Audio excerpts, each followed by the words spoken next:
Hey guys, tonight we're going to do something very calming, very low stakes, and deeply unnecessary.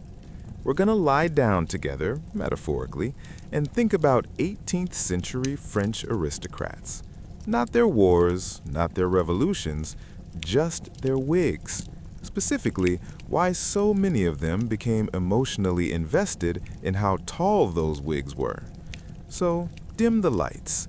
Let your phone slide a little closer to the mattress. Unclench your jaw. This is not exciting history. This is history that politely asks you to fall asleep halfway through a sentence. In the France of the 1700s, long before anyone stormed anything with pitchforks, the upper classes were busy with more pressing concerns, like whether their hair looked sufficiently enormous. This was a society that had food shortages, rising debt, and a monarchy quietly sawing off the branch it was sitting on. And yet, in drawing rooms scented with powder and mild despair, aristocrats stared at each other's heads, measuring, judging, wondering if Madame So-and-so's coiffure had gained an extra inch since last week, because if it had, something had to be done. Let's ease into this slowly, like a servant carefully dusting flour onto a wig that had already seen better decades. The obsession with wigs in France didn't come out of nowhere. It sort of drifted in, like a bad habit that everyone pretended was elegant. Back in the 17th century, King Louis XIV started losing his hair.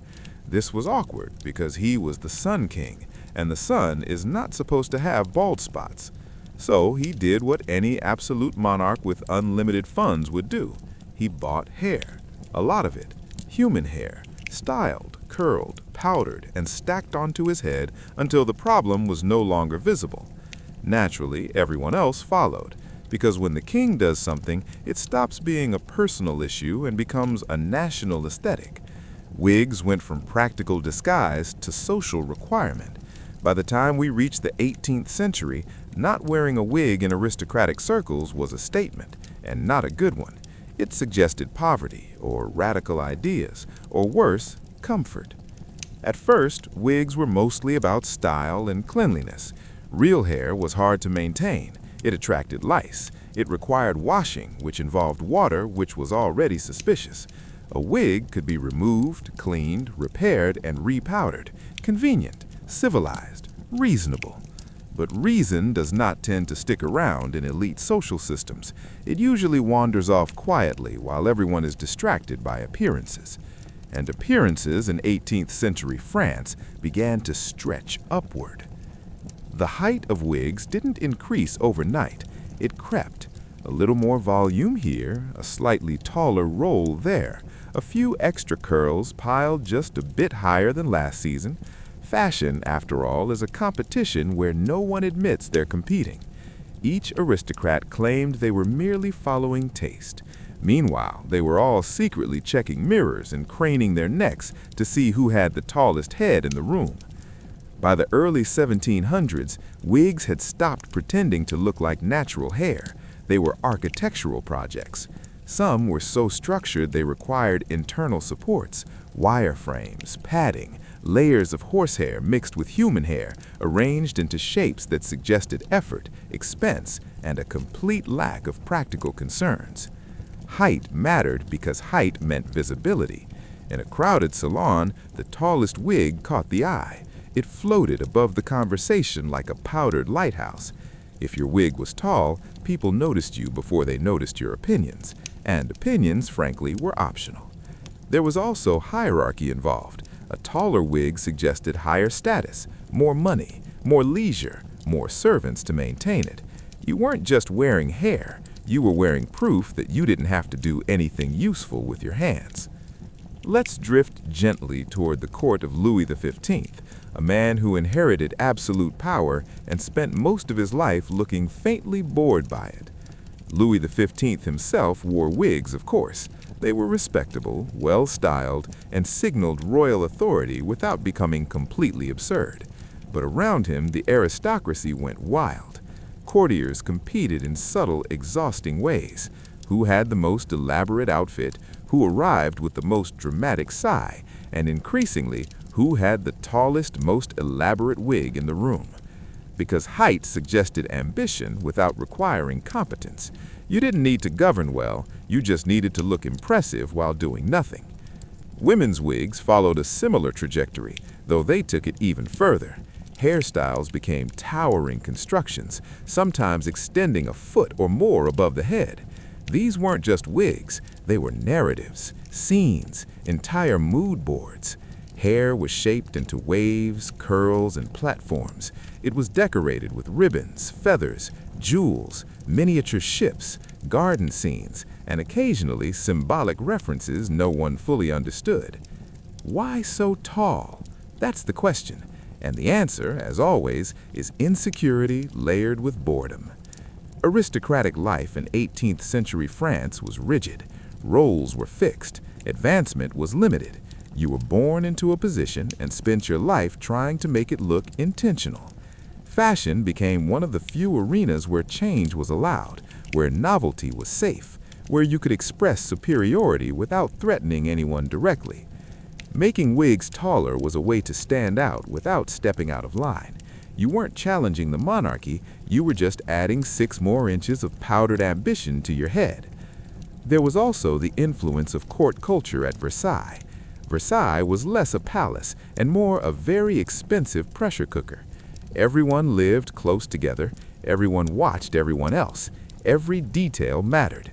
A poorly chosen accessory could end a career. A slightly outdated hairstyle could mark you as irrelevant. So when tall wigs started trending, opting out wasn't an option. Refusing to participate meant risking social invisibility, and invisibility at court was worse than ridicule. At least ridicule meant people were still looking at you. Maintaining these wigs was a full-time operation. They were powdered daily, usually with wheat or rice flour. Yes, actual food, applied generously. The result was a fine white dust that settled everywhere. Clothes, furniture, lungs. It looked elegant from a distance and deeply impractical up close. The powder smelled faintly perfumed to mask the fact that the wig underneath was rarely washed. Washing a wig meant dismantling it, and dismantling it meant hours of labor to rebuild the structure. So instead, people powdered over problems.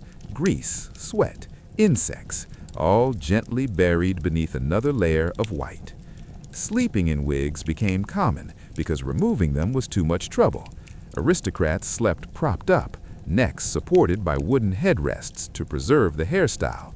This was not comfortable, but comfort was not fashionable. There are accounts of mice nesting in wigs. This is often mentioned with a tone of horror, but at the time it was mostly an inconvenience.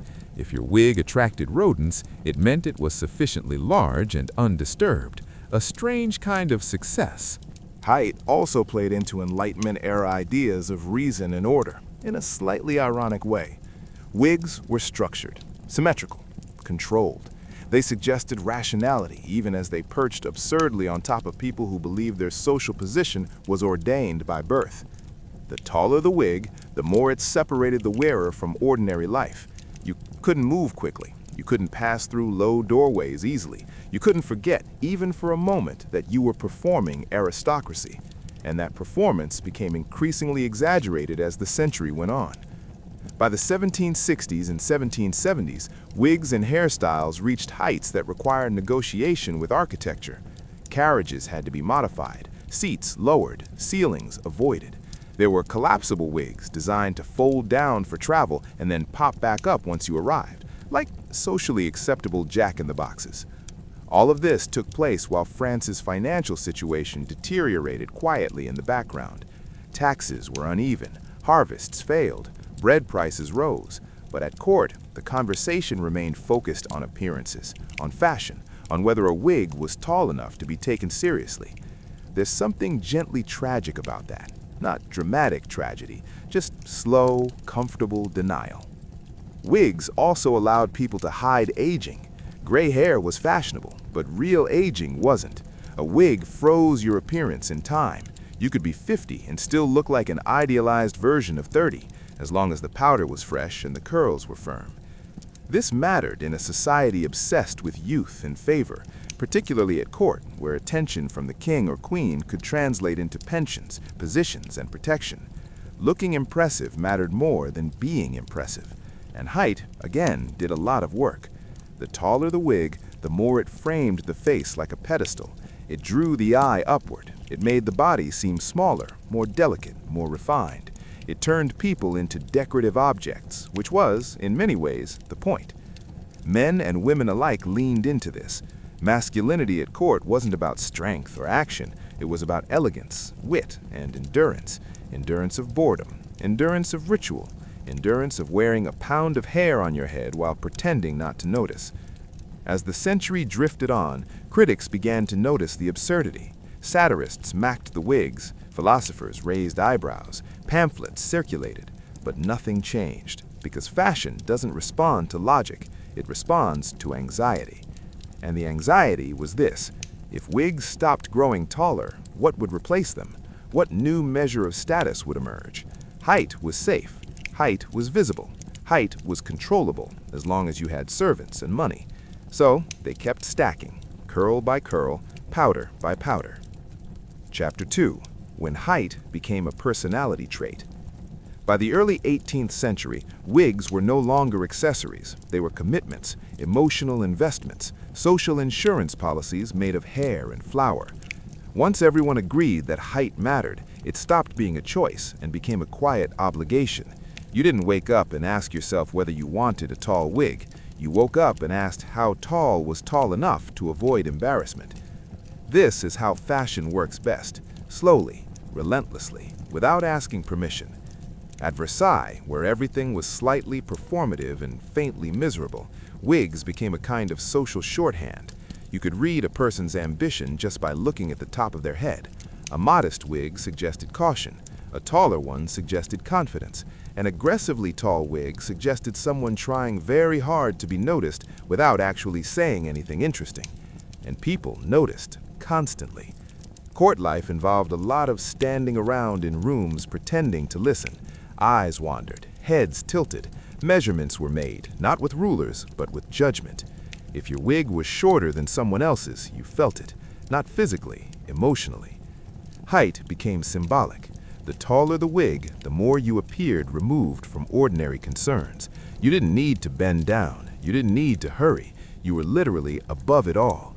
This was very appealing to people whose actual power was often limited to proximity and favor. Aristocrats, especially those without major titles or land, relied heavily on presentation. A duke could afford understatement. A minor noble could not. For them, the wig did a lot of heavy lifting.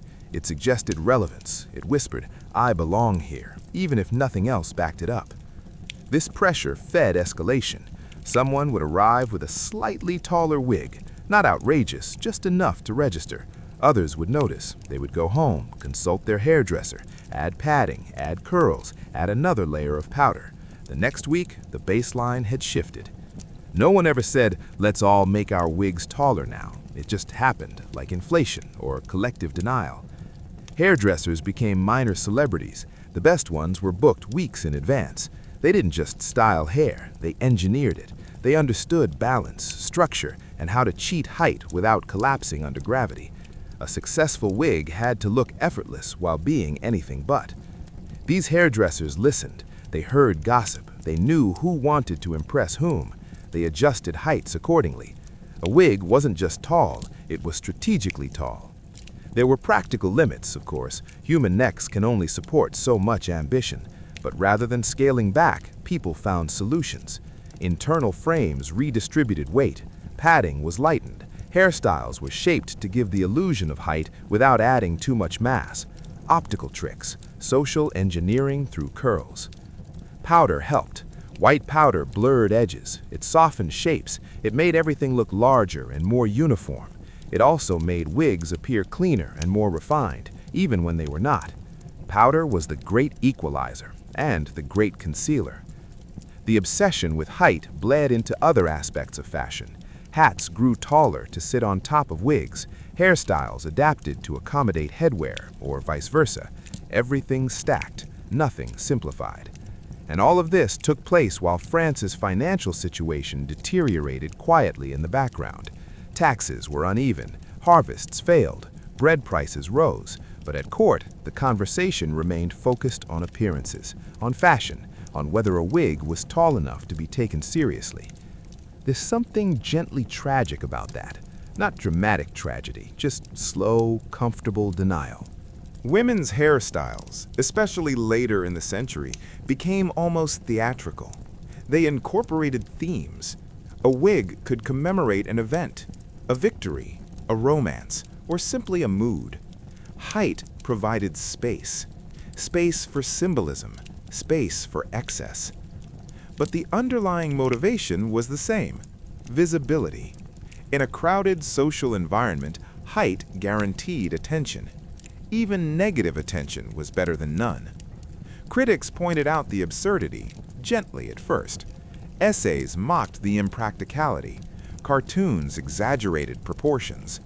Wigs were drawn scraping ceilings, knocking over furniture, overshadowing entire conversations. People laughed. Then they went back to their hairdressers. Because criticism didn't change the incentives, and the incentives were clear. Taller wigs still worked. They worked because they aligned with deeper aristocratic values: control, distance, appearance over substance.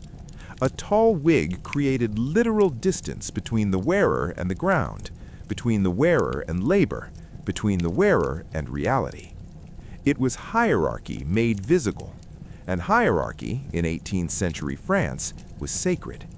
Even as Enlightenment ideas circulated quietly, even as philosophers questioned inherited privilege, the daily rituals of court life reinforced separation. Wigs were part of that ritual. The irony, of course, is that wigs were artificial. Everyone knew it. No one pretended the hair was real. But authenticity wasn't the goal. Performance was. A wig didn't need to be honest. It needed to be convincing. As decades passed, maintaining these hairstyles became increasingly burdensome. Powder shortages occurred during bad harvests. Using food on hair while people struggled to afford bread was not a great look, even then. But habits die slowly, and privilege insulates. Some aristocrats began to complain, quietly, about the inconvenience, about the itch, about the weight, about sleeping upright, about the constant need for maintenance, but they still showed up with tall wigs. Complaining didn't mean opting out. There's a peculiar exhaustion that comes from maintaining appearances you no longer believe in. By the mid-1700s, that exhaustion was spreading. You can see it in letters, in memoirs, in the tone of commentary. People were tired. Not enough to change, just enough to sigh. Still, height remained the metric. If wigs became simpler in some circles, they often stayed tall. Cleaner lines, fewer decorations, but the vertical ambition persisted. It was the last thing to go. This was partly because height had become symbolic of continuity, tradition, the old order. To reduce the height felt like conceding something, like admitting the world was changing.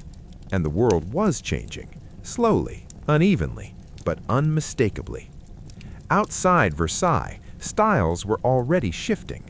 Bourgeois fashion favored practicality. Natural hair gained popularity among intellectuals. Simplicity became fashionable in certain salons. But at court, the tall wig lingered like an echo. It lingered because court life resisted change by design. Rituals mattered. Appearances mattered. If the wig shrank, what else would shrink with it? Authority? Distance? Reverence? So they kept stacking hair, even as pamphlets circulated, even as debts mounted, even as patience wore thin. The obsession with wig height wasn't about vanity alone. It was about fear. Fear of becoming irrelevant, fear of blending in, fear of losing the thin visual markers that separated the elite from everyone else. Height was easy. Height was visible. Height could be controlled, at least for a while. Eventually, it would all come down, slowly at first, then suddenly. But before that, there was one last phase, one final stretch where wigs reached their most impractical symbolic heights, where fashion leaned fully into excess as if daring reality to intervene. Chapter 3. The Golden Age of Vertical Denial. By the late 1760s, wig height had crossed an invisible line. No one announced it, no one rang a bell, but something had shifted. These were no longer hairstyles meant to flatter the head. They were structures meant to dominate the room. Wigs had stopped responding to faces and started responding to competition. This was the phase where restraint quietly packed its bags and left Versailles without saying goodbye. The aristocracy, sensing pressure from every direction except the one directly in front of them, leaned harder into display. If simplicity was becoming fashionable elsewhere, court fashion responded by doing the opposite, not because it made sense, because it felt safer. Excess can be comforting when change feels threatening. Height was again the easiest way to signal that nothing was wrong. Hairdressers now worked like engineers. They built upward with intention. Padding was layered carefully. Wire frames were shaped to distribute weight. Hair was arranged not to move, but to hold. A successful wig in this period could survive hours of standing, slow walking, and light social disdain without collapsing. Powder use increased, not just for color, but for volume. Powder added bulk. It softened transitions. It unified disparate elements into a single pale mass. From a distance, these wigs looked monumental. Up close, they looked fragile, like something that would not survive a strong opinion. Aristocrats became accustomed to navigating the world from a slightly altered center of gravity. You moved slower, you turned your head carefully, you learned where ceilings dipped and door frames lurked. This wasn't seen as inconvenience, it was seen as refinement. Anyone could move freely, it took breeding to move cautiously. Carriages were adapted, roofs were raised, seats were lowered. Some wigs were designed to compress slightly for travel, then expand again once indoors. This was treated as clever innovation, not as a sign that things had gone too far. There's a recurring pattern in elite culture where solutions are celebrated without questioning the problem. This was one of those moments. Social events adjusted as well. Seating arrangements accounted for height. Standing receptions became more common because sitting risked crushing the structure. Dancing styles shifted subtly, favoring movements that kept the head upright and stable. The body adapted to the wig, not the other way around. Conversation at court continued to orbit familiar themes: gossip, favor, fashion, who had risen, who had fallen, who looked tired, who looked taller than last month. Wigs became conversational anchors, safe topics, neutral ground. You could comment on hair without saying anything dangerous. And so people did, constantly. There are accounts of visitors being overwhelmed by the visual effect, a room full of powdered heads rising above embroidered coats and gowns, everything pale, everything vertical, everything strangely uniform despite intense individual effort. Uniformity is the irony here. Wigs were meant to distinguish, but when everyone chased height, they began to resemble each other. The differences became incremental, measured in inches, in curl density, in how aggressively the hairline was pushed back. This only increased anxiety.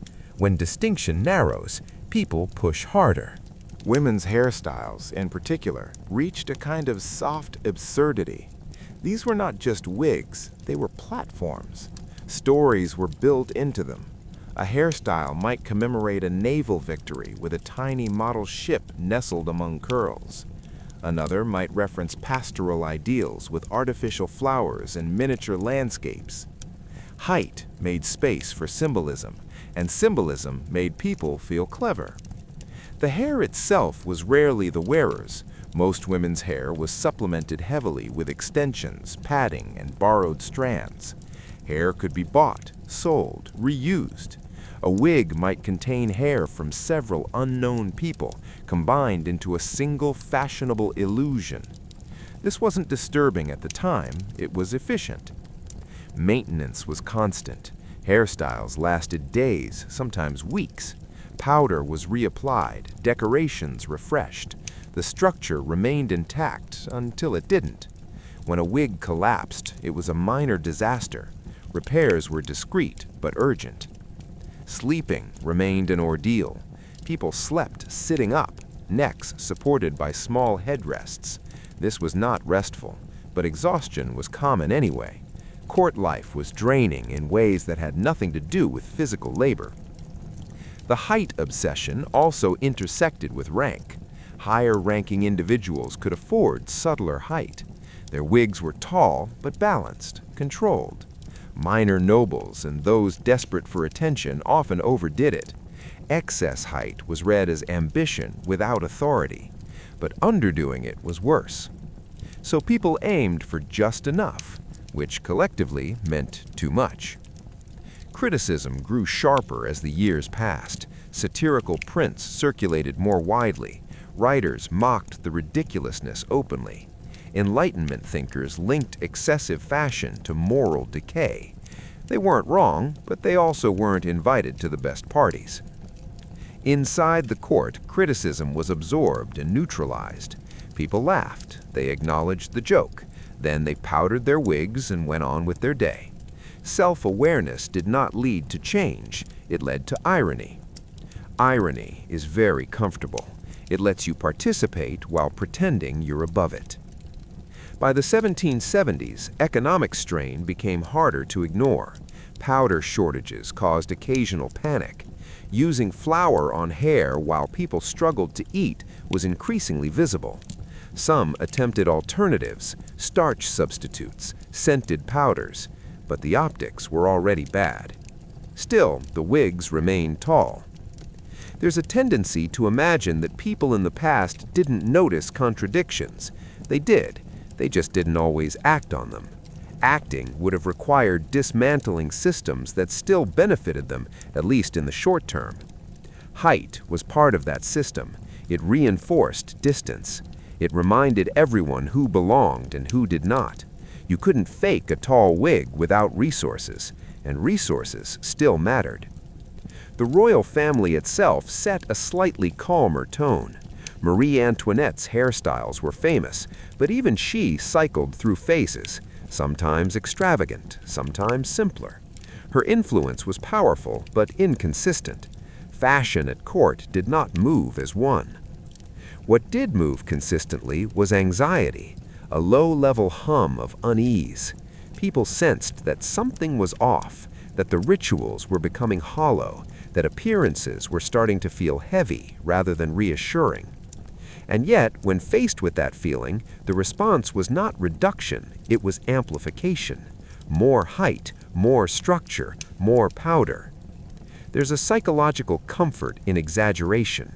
If things feel unstable, you double down on symbols of stability, even if those symbols are made of hair and hope. By the late 1770s, wigs were nearing their final form.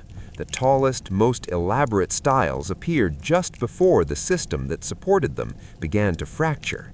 This timing was not accidental. It was a last flourish, a visual insistence that the old order was still intact. But outside the court, tastes had shifted decisively. Simpler styles gained traction. Natural hair became associated with sincerity, reason, and modernity. Wigs began to look old-fashioned, heavy, out of touch. Inside Versailles, that perception lagged. Echo chambers tend to do that. Some courtiers quietly reduced height, not dramatically, just enough to test the waters. Others noticed, adjusted. The baseline wobbled for the first time in decades. Height, once the safest metric, began to feel risky. Too tall now suggested blindness, tone deafness, a refusal to read the room. And the room, metaphorically, was getting louder. This didn't cause immediate collapse. Fashion rarely changes cleanly. There was overlap, contradiction, confusion. Some clung to height. Others abandoned it. The visual language of status fractured. And when visual language fractures, social language follows. The tall wig, once a symbol of confidence, began to read as parody. Not to everyone, not at all once, but enough to matter. Soon, height would no longer protect, it would expose. Chapter 4. When the room started staring back. At some point in the late 1770s, the wigs stopped doing what they were supposed to do. They were still tall, still powdered, still carefully balanced, but the effect had changed. Instead of signaling authority or elegance, they began to attract a different kind of attention, not admiration, recognition, the kind that lingers a second too long. This is the uncomfortable phase, the one where a fashion doesn't disappear yet, but everyone senses it's no longer safe. Aristocrats began to notice reactions, not overt criticism, just pauses, side glances, a faint stiffness in conversations.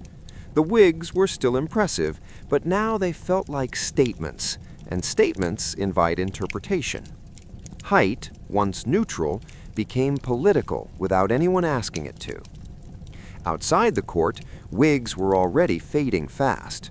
Lawyers, writers, merchants, and professionals adopted simpler styles. Natural hair, or modest wigs close to the head, became associated with seriousness and competence. Tall wigs began to look ceremonial, decorative, slightly ridiculous. Inside aristocratic circles, this shift was slow to register. Court culture filtered information carefully, but even filtered signals get through eventually, especially when they repeat. People began to hedge, not abandoning wigs outright, but trimming ambition, a little less padding, a slightly lower profile, hairstyles that suggested elegance rather than dominance. The difference was subtle but noticeable, and subtlety mattered now. Those who clung to extreme height began to stand out in the wrong way. Their wigs looked heavy, dated, overconfident, the visual equivalent of speaking too loudly in a quiet room. Satire sharpened. Prints became less playful and more pointed. Tall wigs were no longer just silly, they were symbols of detachment, of waste, of people literally wearing food on their heads while others went hungry.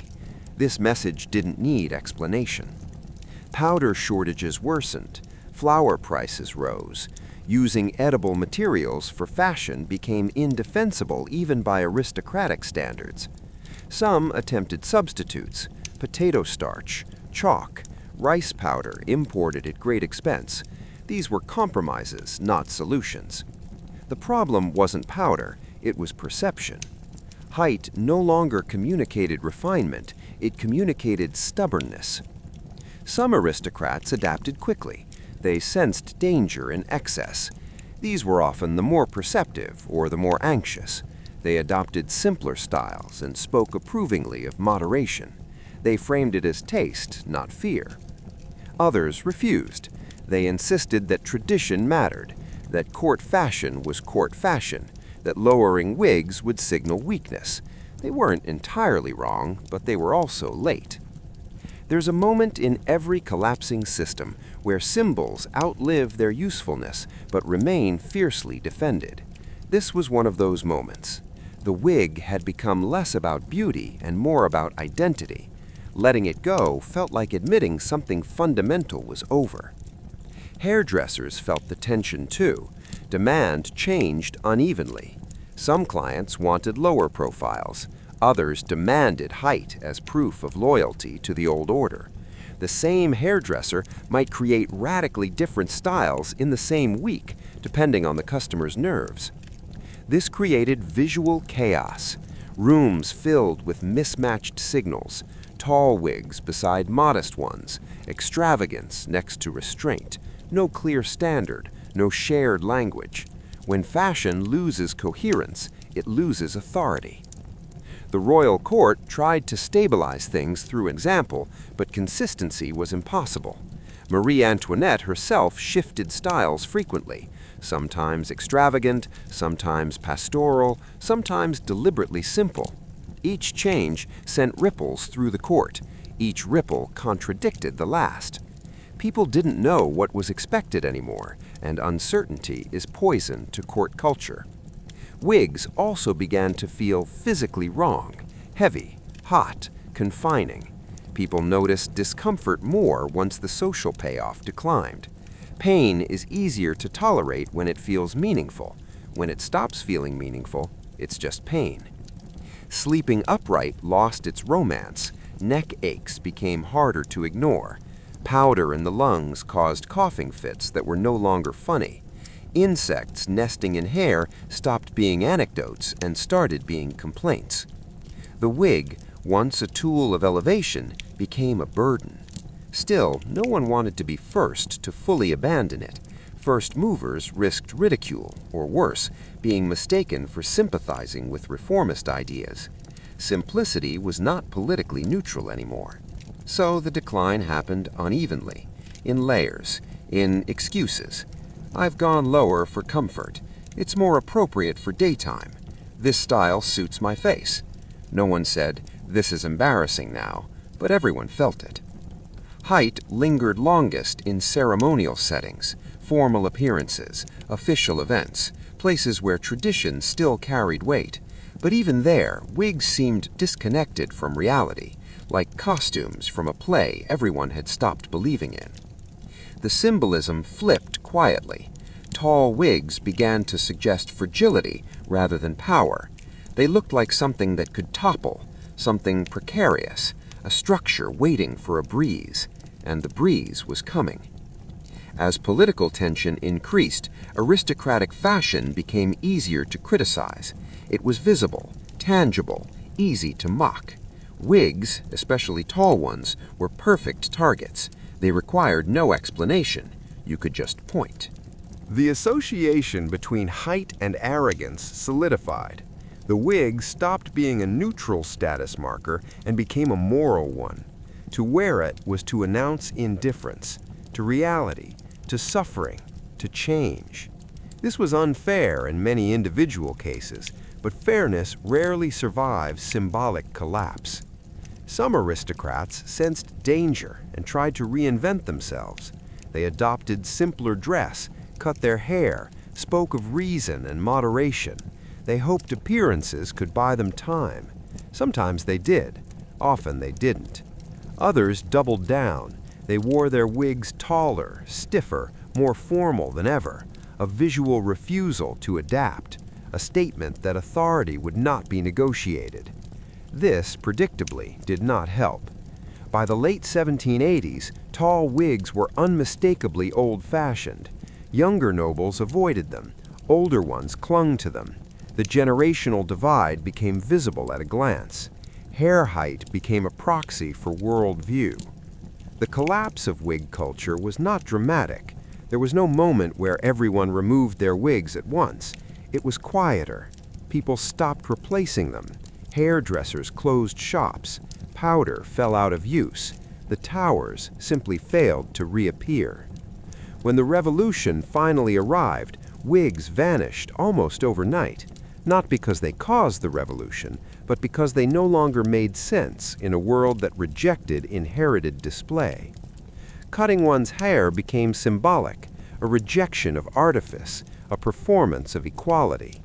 Wigs were associated with everything the new order opposed: privilege, waste, distance. Height, once aspirational, became dangerous. Looking back, the obsession with wig height feels absurd, but it wasn't really about hair. It was about how elites respond to pressure, how they cling to symbols when substance feels uncertain, how they stack appearances upward instead of looking outward. The wigs grew taller as the ground beneath them became less stable, not because people were foolish, but because they were human, and humans often mistake visibility for security. The powdered towers did exactly what they were meant to do, for a time. They made their wearers feel elevated, protected, seen. Chapter 5. Exporting the Headache. France rarely kept its fashions to itself, especially not the inconvenient ones. The tall wig, like many aristocratic habits, crossed borders with ease. Diplomats carried it, courtiers imitated it, visitors observed it and went home with headaches and ideas.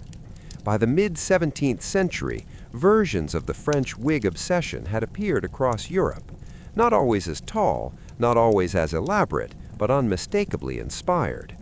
Height had become fashionable shorthand for refinement, and refinement was something every elite class wanted to claim. England adopted wigs early, though with a slightly different tone. English wigs favored formality over spectacle.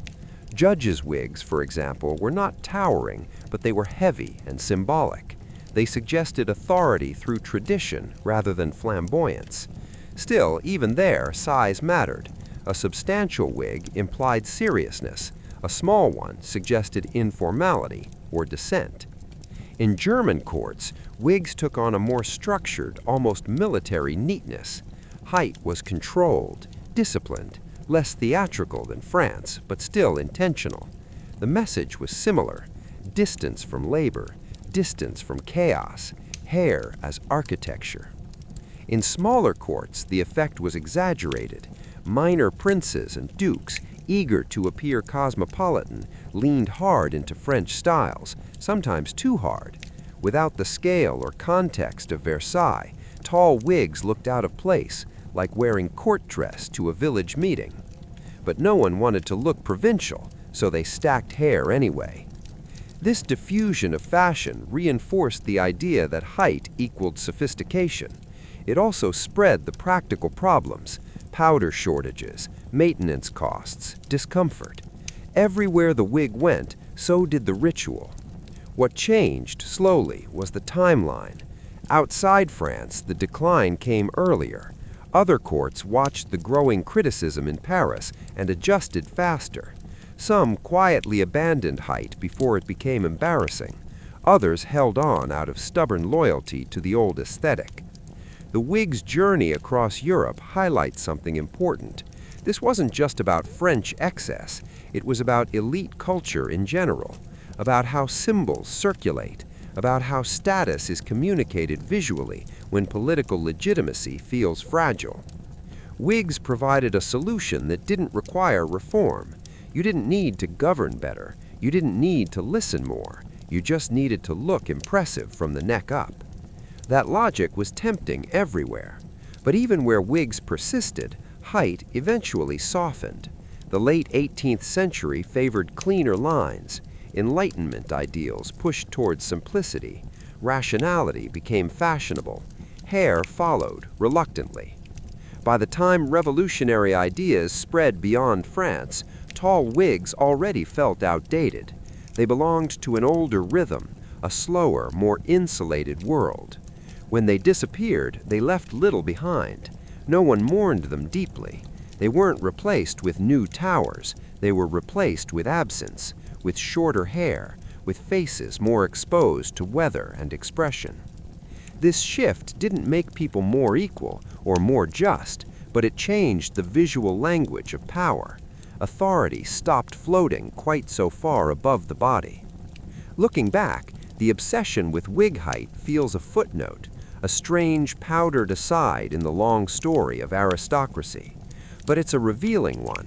It shows how much energy elites can pour into maintaining symbols when they feel cornered, how they build upward instead of looking outward.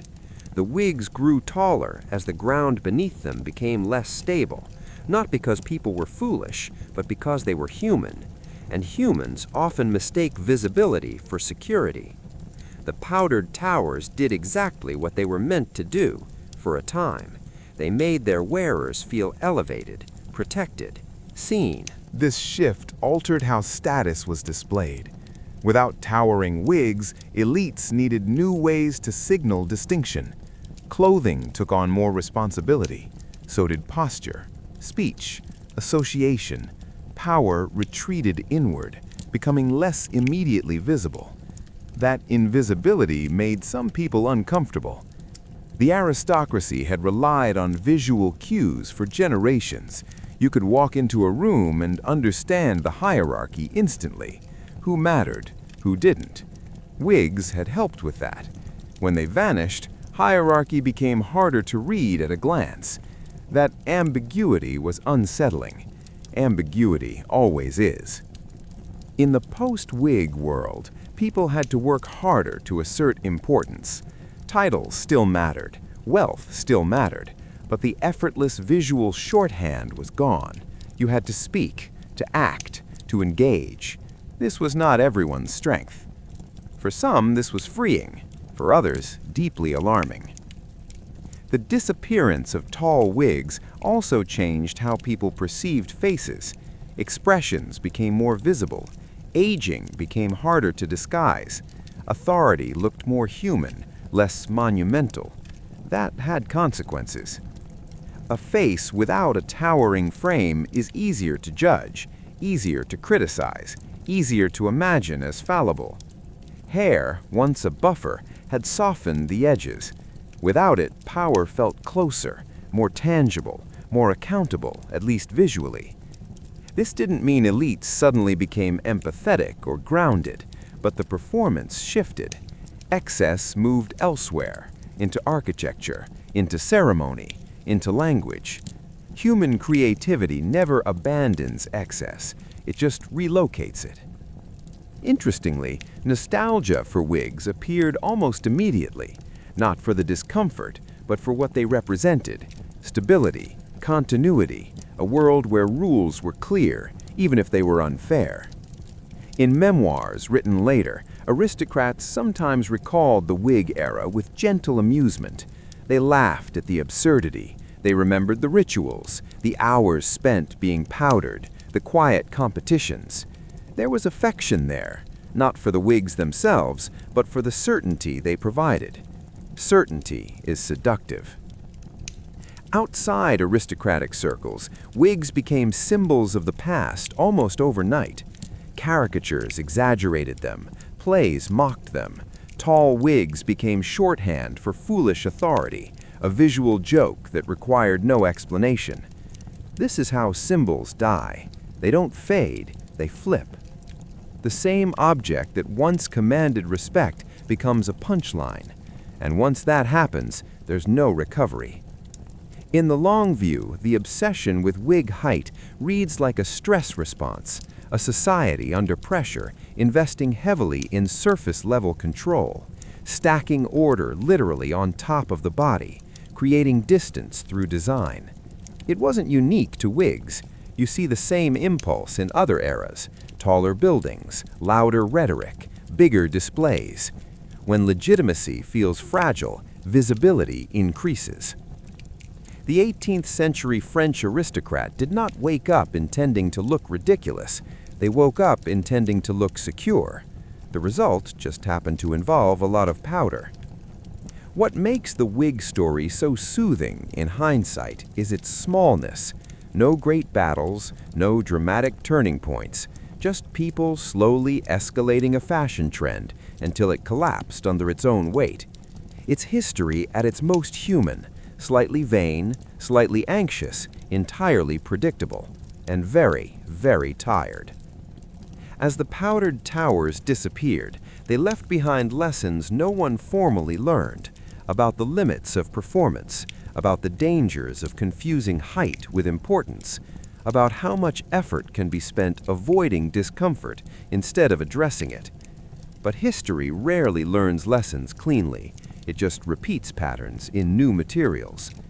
So if you ever find yourself wondering why people invest so much energy in appearances that seem impractical or excessive, remember the wigs, remember the hours, the neck pain, the flower shortages, the quiet belief that if you could just look impressive enough, everything else would hold.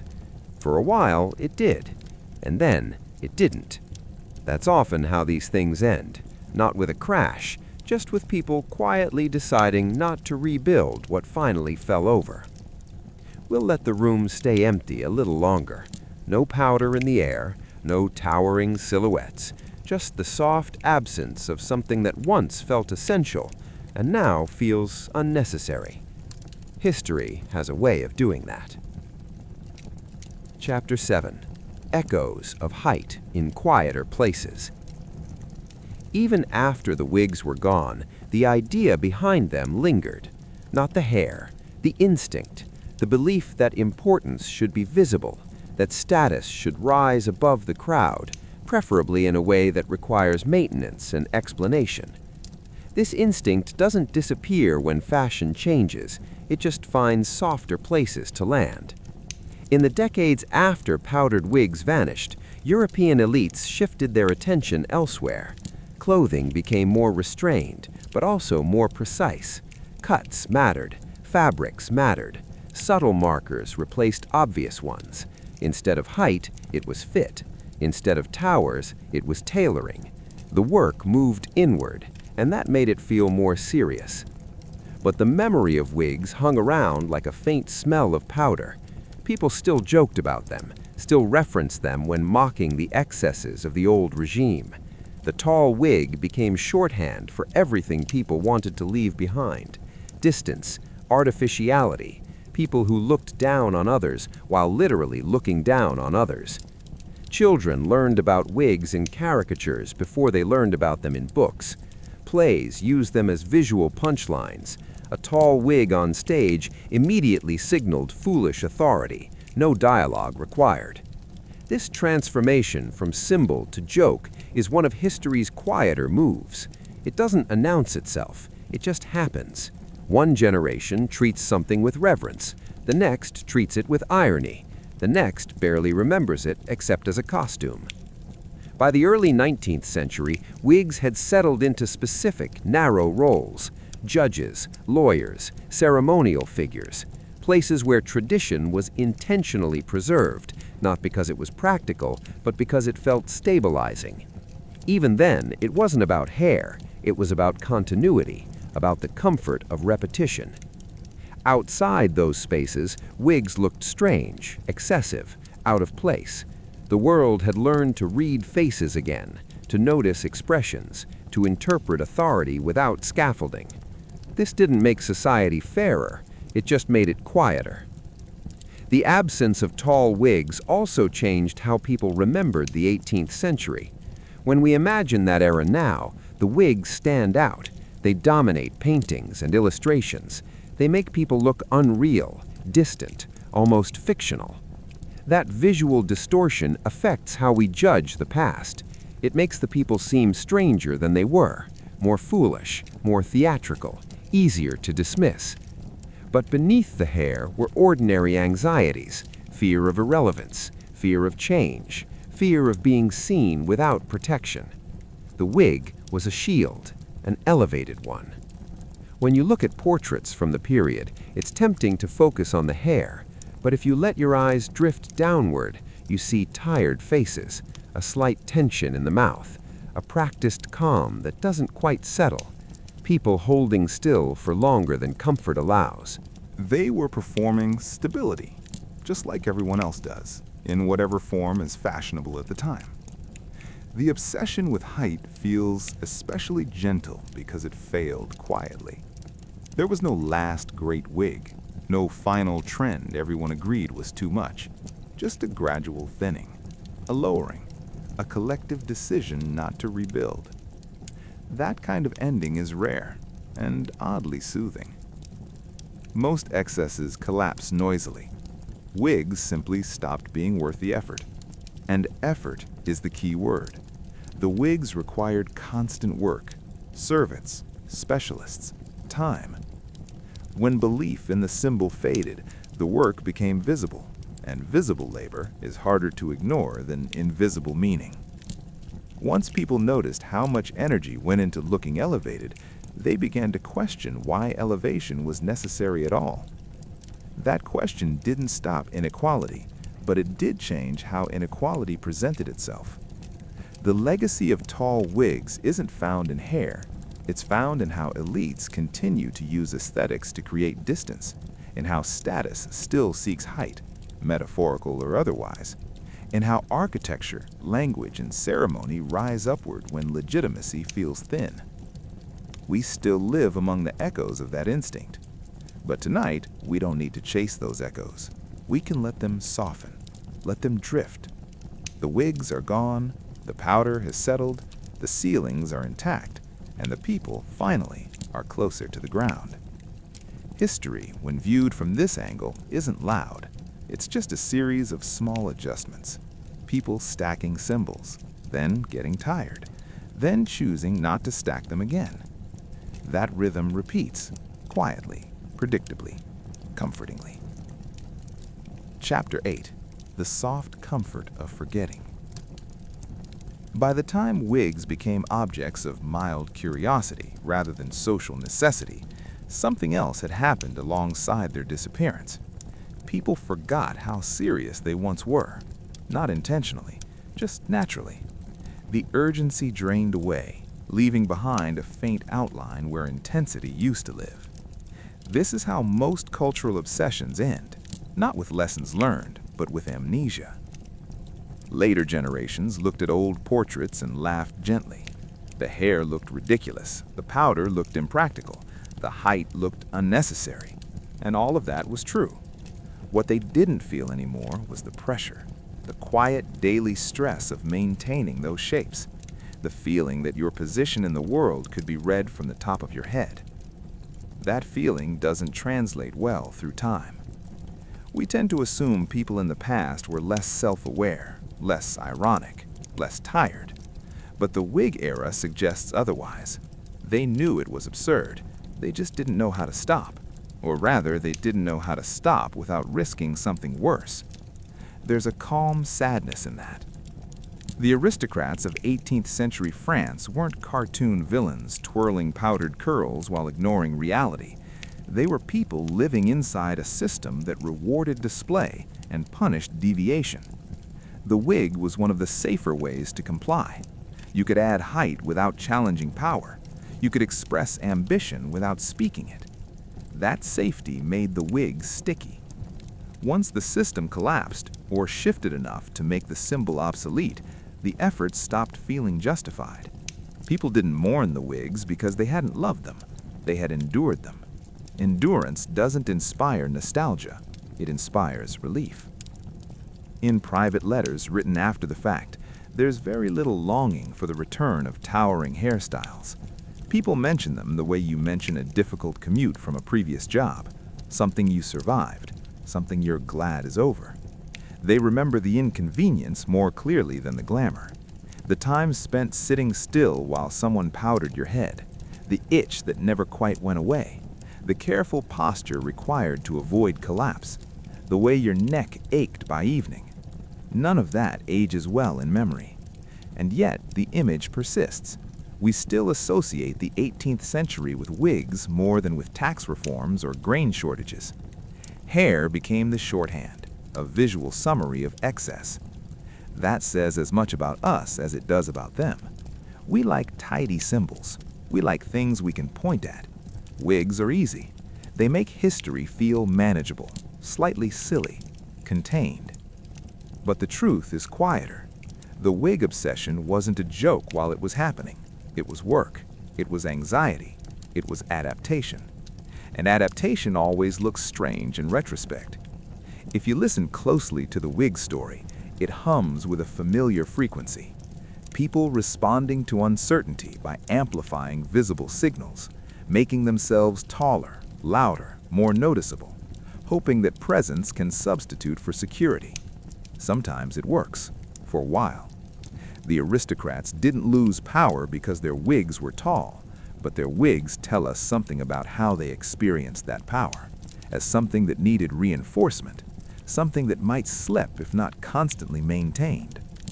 That's the part that's easy to miss beneath the curls. As we drift further away from the 18th century, the wigs soften into costume, something worn in museums, on stage, in reenactments. They no longer carry weight.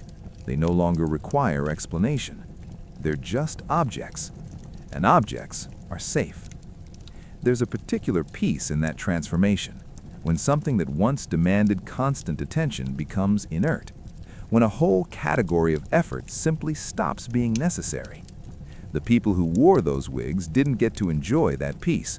They were too busy holding everything up, but we get to enjoy it now, from a distance, from a place where ceilings are higher and expectations are lower. So, if this story feels oddly calming, that's why. It's not about collapse or drama. It's about release. About the slow unstacking of something that once felt essential. History doesn't always end with a bang. Sometimes it ends with a collective sigh and a decision not to rebuild. And in that quiet, there's room to rest. We'll stay here a moment longer. Let the images fade. Let the powder settle completely. Let the room empty itself of unnecessary height. Nothing needs to be held up anymore.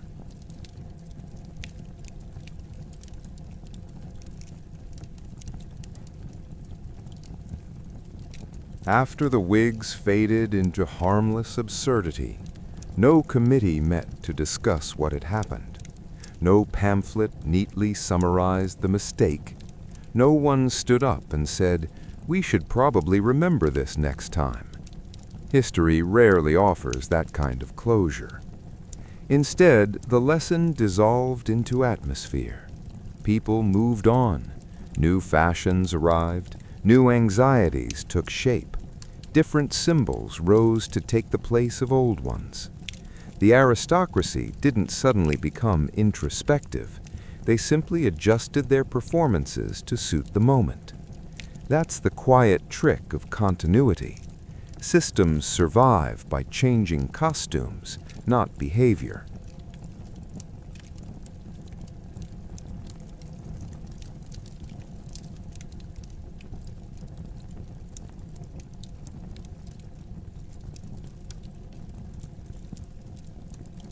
The wig era became a story told indirectly, in jokes, in plays, in the way people warned against excess without naming it.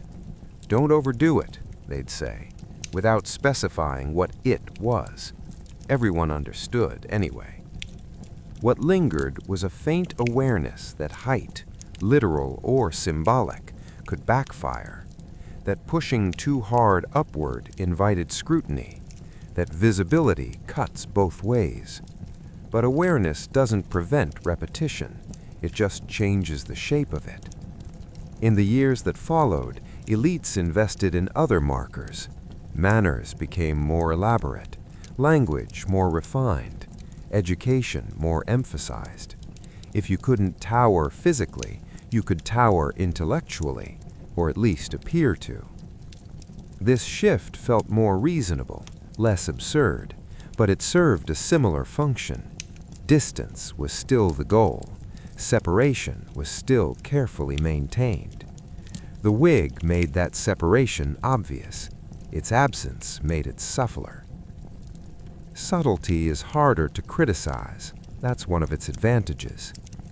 Looking back, it's tempting to treat the wig obsession as uniquely foolish, a historical curiosity, something easy to mock because it involved hair and flower.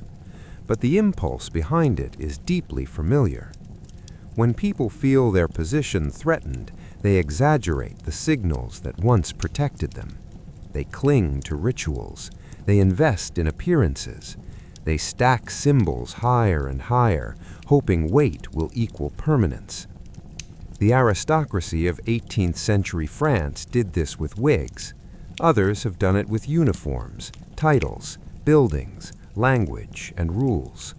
The materials change, the instinct doesn't.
Hierarchy, of course, didn't vanish. It rarely does, but it lost one of its louder costumes.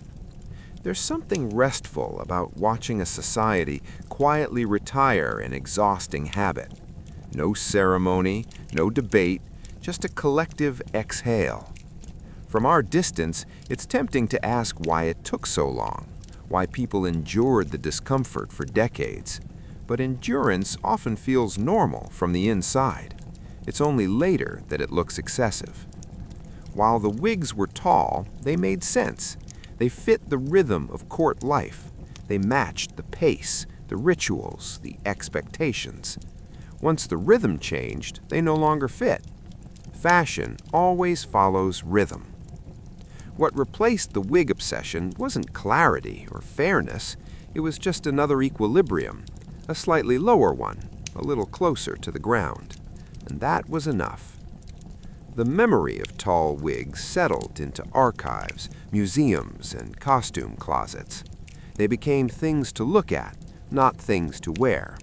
Curiosities rather than requirements. That transformation is gentle and rare. Most power symbols don't get to retire quietly. They're usually pulled down or violently rejected. Wigs were spared that fate because they gave up early. They stopped being useful before they became intolerable. There's a lesson there too, though it was never framed as one. Letting go before being forced is often the most graceful option, but grace is easier to identify in hindsight. In the end, the story of wig height isn't about extravagance, it's about fatigue, about how maintaining distance requires effort, and how effort becomes visible when belief fades. The wigs were tall because people believed height mattered. When that belief weakened, gravity took over. Gravity is patient. It waits. Tonight, as this story slows to a stop, that patience feels comforting. Nothing needs to be held up. Nothing needs to be proven. The symbols have rested themselves. And history, as it often does, has moved on without making a sound. The wigs may be gone, but their story remains. A lesson in absurdity, patience, and the quiet inevitability of change. A reminder that sometimes the most enduring shifts occur not through force, but through the gentle decision to stop holding something up. And so, as we leave behind the world of powdered towers, we take with us the soft, sleepy rhythm of history, a cycle of elevation, endurance, and release. Nothing needs to be held high anymore. Ceilings are safe, heads are free, and for the first time in decades, everything finally feels a little lighter. Chapter 14. The Final Traces of Powdered Ambition. Even decades after the last wig had been removed, traces of their influence lingered in unexpected ways, not in hair, not in powder, but in the habits, rituals, and small obsessions that the wigs had created. People still adjusted their posture for perceived status, even without mountains of curls weighing them down. They still measured appearances, still found subtle ways to signal authority, still sought ways to rise above others, just less literally and a little more thoughtfully. The wigs had taught a lesson in human effort, that maintaining appearances can demand astonishing energy, and that energy often leaves its mark even after the object of focus disappears. The aristocrats had endured discomfort, inconvenience, and meticulous labor for decades, believing that height, visual elevation, would shield them from scrutiny or irrelevance. When it didn't, the collapse was quiet, almost invisible, but the imprint remained. Art and literature preserved these lessons in caricature and memory. Portraits exaggerated hair for comedic effect. Satirical prints mocked the absurdity of the towers. Plays and pamphlets referenced them as shorthand for excess, frivolity, and detachment from reality. Through humor, society codified the wig era into cultural memory. But beneath the jokes, the story retained its quiet human truth. People do extraordinary things to feel secure, even when the benefits are fleeting. As the world moved forward, new fashions and symbols of authority emerged, but they carried the same instinctual echoes. Elevated language, complex etiquette, and elaborate architecture all became substitutes for height. Visibility and performance remained tools of influence. The materials changed, but the impulse endured. Yet with the disappearance of wigs, life had become subtly freer. Heads were lighter, movements were easier, faces could express emotion again without interference. Daily life no longer required constant negotiation with gravity, powder, and expectation. Small freedoms accumulated. Rooms felt less oppressive. Social interactions felt a little more humane. Looking back, the story of wigs is less about hair than about effort, adaptation, and the slow, gentle shifts of culture. It is about human behavior magnified through ritual, about endurance disguised as elegance, about the quiet consequences of symbolic investment, and most importantly, about how even the most towering structures eventually settle, leaving space to rest, breathe, and observe without strain. In the end, the wigs serve as a soft historical mirror. They reflect ambition, anxiety, adaptation, and the human desire to be seen as important. They remind us that visibility is never permanent, that symbols require belief to survive, and that sometimes the simplest act of wisdom is to stop holding something up. And with that, we leave behind the last powdered traces of 18th century ambition. The towers are gone, ceilings are clear, heads are free, rooms are quiet, and history, in its gentle, unforced way, continues, ever patient, ever observing, ever waiting for the next tower, the next obsession, the next effort to rise above. We drift away from the wigs now, finally unburdened, comforted by the quiet inevitability that everything once elevated will eventually return to the ground. Chapter 15. The End of Visible Towers. By the mid-19th century, the era of tall, powdered wigs had receded entirely into memory. Only the most ceremonial or conservative corners of society retained any trace of them, and even there, they were carefully measured, subdued, and symbolic rather than practical. For the vast majority, life had moved on. Hair was natural, faces visible, and the daily labor of maintaining elaborate height was a thing of the past. This disappearance did more than lighten heads. It subtly changed perception, communication, and interaction. Without the visual shorthand of height, people had to engage with one another more directly. Authority relied on posture, speech, and subtle gestures. Expressions mattered more. Nuance became essential. The wig had been a buffer, a way to project security and command without having to fully inhabit it. Its absence required individuals to perform authority more consciously or to accept that some things couldn't be signaled so easily. Society adjusted quietly. Aristocrats learned to navigate social hierarchies with less overt spectacle. Ceremonial display persisted, but it was tempered with practicality. Rituals became lighter. Clothing and accessories took on more communicative weight, and performance shifted inward. The instinct to signal status, of course, remained. It simply found new forms. The cultural memory of wigs persisted as gentle amusement. Caricatures, plays, and illustrations turned them into symbols of excess, folly, and the detachment of the elite. They became shorthand for overreach and ritualized anxiety. But beneath the jokes, the story retained its quiet human truth. People do extraordinary things to feel secure, even when the benefits are fleeting. The ultimate lesson of the wig era is quiet and human. Towers of powder and curls rise as long as belief sustains them. When belief fails, effort falters, and gravity inevitably wins. This lesson is soft, almost imperceptible, but it echoes through centuries. Elevation, whether literal or metaphorical, is never permanent. The structures we build to protect ourselves often collapse quietly when the energy sustaining them is gone. By the time wigs were gone from everyday life, rooms were lighter, heads were free, and faces were legible once more. Social interactions became subtly easier, Anxiety and labor dissipated, and the gentle rhythm of adaptation continued. People adjusted, habits shifted, and culture moved forward without fanfare. The wigs left only traces, faint cultural memory, satirical imagery, and the enduring reminder that symbols, no matter how tall or elaborate, are fragile. They teach us about ambition, endurance, adaptation, and the impermanence of appearances. And they leave a comforting thought. Sometimes, the wisest choice is to stop holding something up, let it settle, and move forward unburdened. The towers are gone, the powder has settled, rooms are quiet, heads are free, and history, as it always does, continues, patient, observing, and ever waiting for the next obsession to rise. Chapter 16. The Lingering Echo of Elevation. Even after the physical wigs vanished, their influence quietly persisted in human behavior and cultural memory.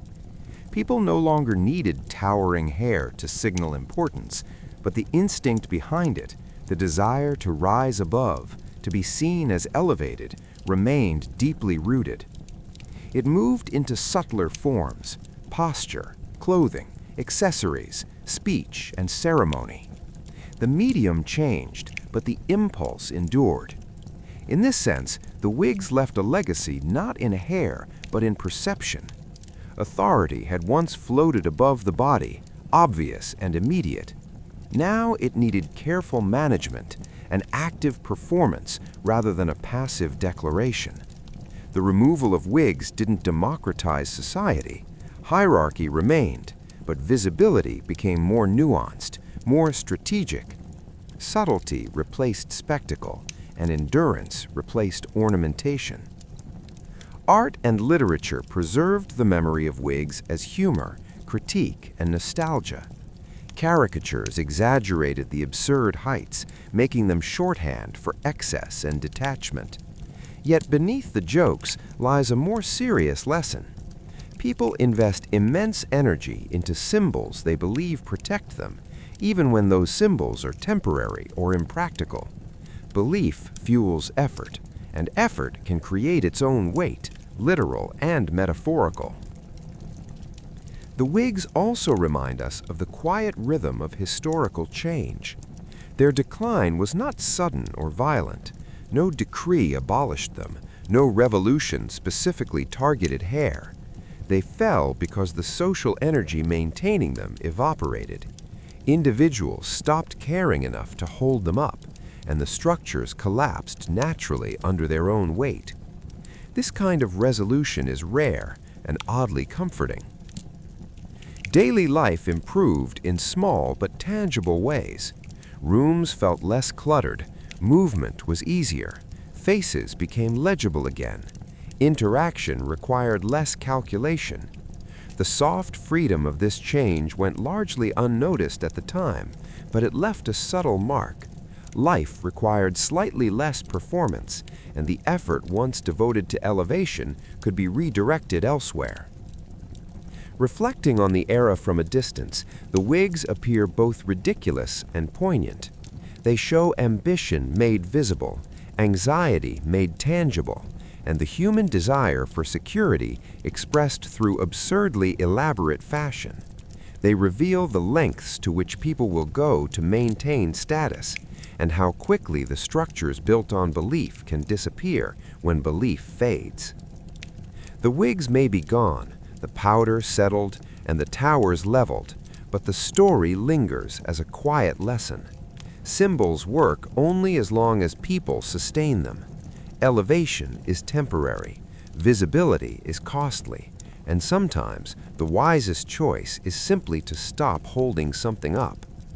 And so, in the soft aftermath of 18th century fashion, we leave the wigs behind, free of burden, free of expectation, and quietly reminded that history moves gently, patiently, and with a calm inevitability, even when humans insist on reaching for the sky. Chapter 17. The Subtle Rhythm of Letting Go. By the time the wig had fully disappeared from daily life, an unspoken shift had taken hold. People moved differently, interacted differently, and perceived each other differently, not because any law or decree had changed, but because the collective agreement sustaining the wig's importance had quietly evaporated. The subtlety of this change is striking. Authority no longer needed physical scaffolding to be understood. Faces became readable, gestures became meaningful, posture carried more weight, words mattered more than visual exaggeration. The performance of status had shifted from literal elevation to nuanced presence. The human instinct to signal importance didn't vanish, it simply relocated. Clothing, etiquette, architecture, and language became the new vehicles for distinction. Where once powder and curls created distance, now subtlety and refinement carried the same message. The effort remained, but it required less physical endurance and more conscious skill. Cultural memory preserved the wigs in humor, satire, and nostalgia. Caricatures exaggerated heights for comedic effect. Portraits immortalized impossible curls. Yet beyond the laughter, the story conveys a quiet truth. Humans invest energy in symbols to feel secure, and those symbols often outlive their practical utility. Effort, belief, and perception intertwine, creating visible structures that are surprisingly fragile. The fall of the wigs illustrates a gentle principle. When a system relies on collective belief, its collapse need not be dramatic. Energy dissipates, interest fades, and structures settle naturally. There is no revolution, no confrontation, just a quiet, almost imperceptible adjustment. Daily life, freed from towering hair and daily labor, became lighter. Movements were easier.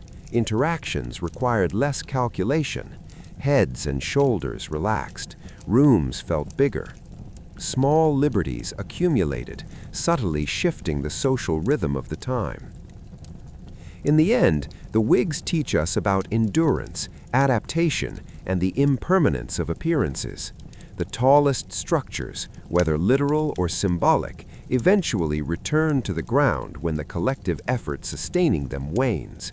And sometimes, the quietest lessons, the ones learned through relief and subtle adjustment rather than spectacle, are the most enduring.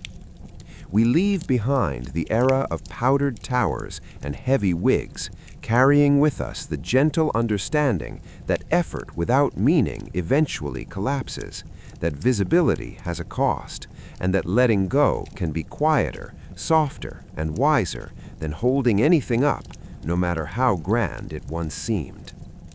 The wigs are gone, the powder has settled, ceilings are safe, heads are free, and history, patient and unhurried, continues on. Chapter 18. The Calm That Follows.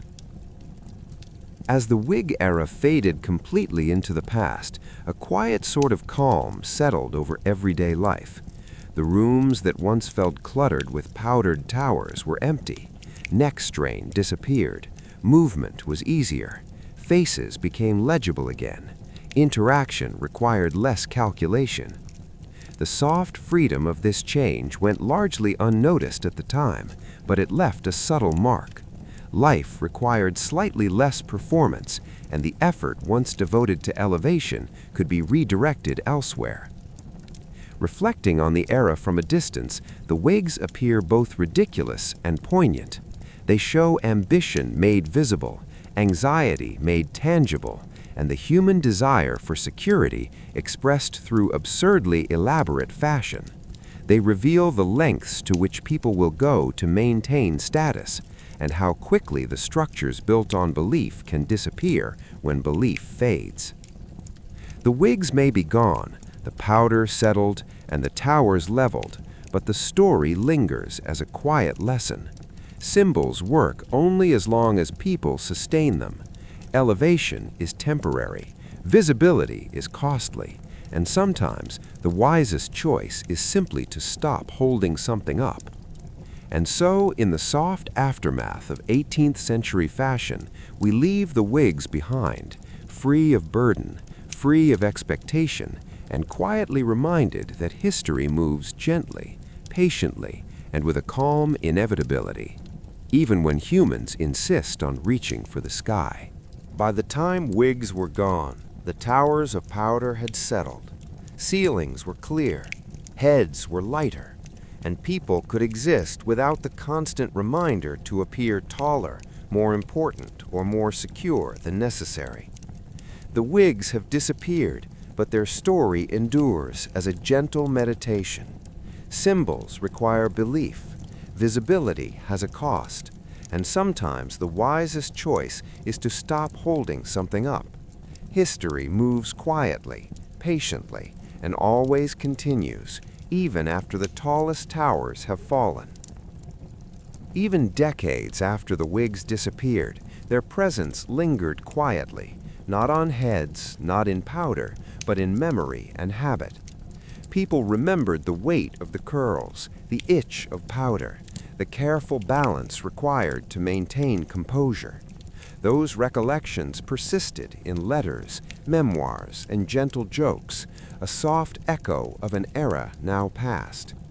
The wig's disappearance did more than lighten rooms. It reshaped perception. Faces became legible. Posture carried meaning. Authority no longer floated above the body. It required conscious performance. Hierarchy persisted, but subtly. Where once visual height demanded attention, now nuance, gesture, and speech carried the same weight. Symbols of status continued, of course, but they migrated. Clothing, etiquette, and accessories took over what hair had expressed. Elevation became metaphorical rather than literal. The instinct to rise above remained. The medium shifted. People still sought distinction, still invested effort, but the labor was less physically taxing, less rigid, more flexible. Humor preserved the wigs in cultural memory. Satire exaggerated their absurdity, turning them into visual shorthand for excess, anxiety, and detachment. Yet beneath the laughter lies a quiet human truth. People expend enormous energy to feel secure, even when the returns are temporary or fleeting. Belief sustains effort, and effort shapes society, even after the original purpose has faded. The quiet collapse of the wigs illustrates a rare form of historical resolution. No revolution, no decree, no violent confrontation, just the natural waning of energy and interest. When belief fades, structures settle. Gravity, literal and metaphorical, does the rest. The quietness of this process is oddly comforting. It's history without clamor, a soft rhythm of adaptation, release, and relief. Daily life subtly improved. Freed from heavy hair and hours of preparation, people moved with ease. Conversations required less calculation. Social interaction became gentler, more human. The disappearance of wigs was not dramatic, but it mattered. It softened routines, relieved strain, and allowed small freedoms to accumulate, quietly reshaping life without fanfare. The wig era teaches a lasting, gentle lesson. Symbols only function while belief sustains them. Elevation, physical, social, or symbolic, is temporary. Effort can be immense, but it is fragile. And sometimes the wisest choice is to stop holding something up, to let it settle, and to move forward unburdened. The towers are gone. Powder has settled. Ceilings are clear. Heads are free. And history, as it always does, continues, ever observing, ever waiting, ever gentle, for the next obsession to rise and eventually to fall. We drift here in calm and ease, with nothing stacked, nothing forced, and nothing demanding our attention, just the soft, patient rhythm of time moving onward. Even long after the last wig had been laid aside, its presence lingered softly in the collective memory of society. People remembered the hours spent arranging curls, applying powder, and balancing towering structures on their heads. The discomfort, the meticulous care, and the subtle social signaling left traces, not on hair, but in habit, expectation, and cultural consciousness. With wigs gone, life became physically easier. Rooms felt larger. Movements required less calculation. Faces were legible again, and social interactions flowed more naturally. Authority no longer floated above the body. It rested in posture, expression, and speech. Hierarchies persisted, of course, but they relied on subtlety rather than spectacle. The instinct to signal importance remained, but it found quieter, more sustainable forms. Clothing, etiquette, and ceremony absorbed what hair had once expressed. People still invested energy in appearing distinguished, but the effort was less physically taxing and more nuanced. The wig's disappearance shifted social performance from rigid, visible structures to fluid, interpretive ones. Status became a matter of presence rather than elevation. Humor preserved the wigs in cultural memory. Caricatures, prints, and plays exaggerated their height and absurdity, turning them into symbols of excess and anxiety and social detachment. Yet beneath the comedy lies a subtle truth. Humans invest enormous effort into symbols they believe protect them. Belief sustains effort, and effort leaves an imprint, shaping routines, expectations, and culture itself.